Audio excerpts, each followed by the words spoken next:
Hi, Gene here with today's thought. I try to make my videos for all of you, things that I think, well, obviously that interest me, but that I think would interest all of you. But this time, this one is especially for me. You may enjoy it, but it's especially for me because I lived in New York. I've mentioned this in the past. I lived in New York for slightly over 40 years, from 1977 to 2019, January 2019, when I moved to Tennessee, where I am right now.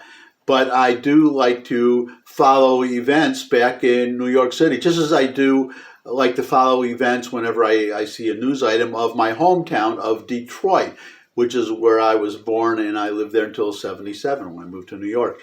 But I also I'm going back to visit actually in a couple weeks.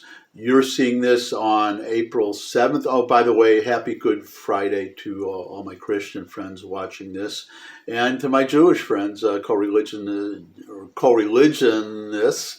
Happy Passover, which started a couple of days ago. Anyways, so I'm going back in a couple of weeks, and I was there over Halloween, so I do go back occasionally, and I'm interested in New York. As you all know, Donald Trump was indicted in New York a couple of days ago, last Thursday, and it's a week ago actually by now. Believe it, time flies, right? So I follow what's happening there, and you may know or may not know that Marjorie Taylor Greene, one of my favorite Congress critters, she's. I mean, I'll be the first to admit she's a little nutty, a little out there, but I don't know. I just find her endearing in some way. I just kind of like her, the way she's just so out there, and it just. I don't know. She's like the mirror image of Alexandria Ocasio-Cortez. I guess if you're a Democrat, you have to admit that she's a real nutcase. But I guess people like her. She's got a lot of Twitter followers. Anyways, so she was in New York for the indictment, and she showed up for outside the courthouse, and I don't know. She eventually got chased away, but New York, 85% of New Yorkers, and I'm surprised it's that quote unquote low.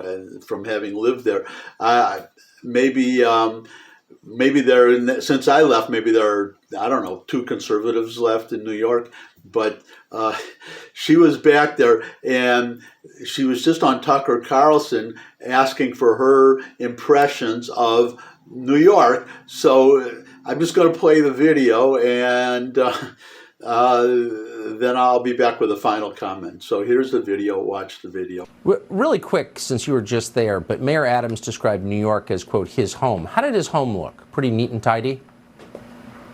No, his home is disgusting. I compared it to what I called Gotham City. The streets are filthy. They're covered with people basically dying on drugs. They can't even stand up. They're falling over. There's so much crime in the city. I can't comprehend how people live there. It was repulsive. It smells bad. And I think it's a terrible place. Now, I have to say, in fairness, that when I went back to visit, as I said, I went back on Halloween. It wasn't as bad as, well, let me rephrase it. Parts of New York are as bad as Marjorie Taylor Greene just said. That's why I left. That's why I left. I lived up in Harlem, and I remember one of the things I had to, I get on the subway to go downtown, and I had to pass 3 subway cars to find a car that didn't have a homeless person sleeping in it. Speaking of subways, I was sitting by the subway door one time, and this was in Midtown, not way up in Harlem or something, looking at my cell phone, and some guy reached in and tried to grab it out of my hand. Fortunately, he didn't get it, but things like this, homeless people everywhere. I didn't. My friends who live there tell me that they smell. You hear about now that they legalize marijuana, that you smell it everywhere. I didn't smell any marijuana where I was on the Upper West Side and the Far East Side. So, but there are other parts. I just avoided the parts where I knew it would be terrible. But you just heard her description, Marjorie Taylor Greene's description of New York.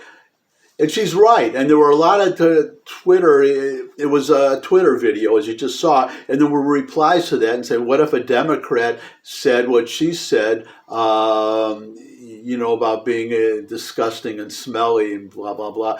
Say if a Republican said that about a Democrat city, well, they would. Or I'm sorry, if a Democrat said such a thing about a Republican city, and my immediate mental response was, "What city?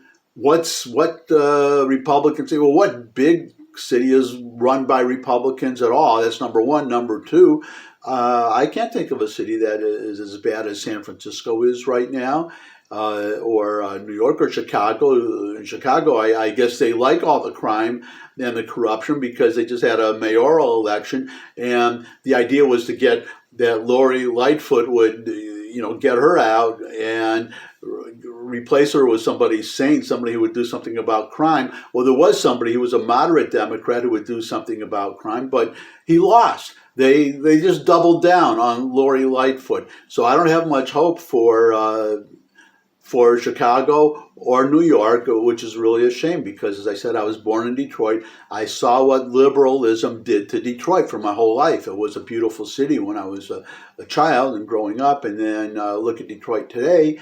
Maybe I'll have to check. Maybe it's a little better, but nothing like it was. Nothing like it was. And Marjorie Taylor Greene, you're right. I mean, your description of New York, I'm telling you, as an eyewitness. I lived there for 40 years. I saw the city deteriorate from the golden years of Rudy Giuliani and Michael Bloomberg, or as we call them, Nanny Bloomberg, trying to ban sugary drinks and 7-Eleven not to have the big Slurpee or the big tall, sodas with the sugar. So you have to buy two small ones, which is what it amounts to, which is the same way they are. By the way, I guess it's going to be, I'm going to ramble and then I'll get out of here, I hope. But the same thing about gun magazines, that they don't have a clip magazine that holds more than 10 rounds. And so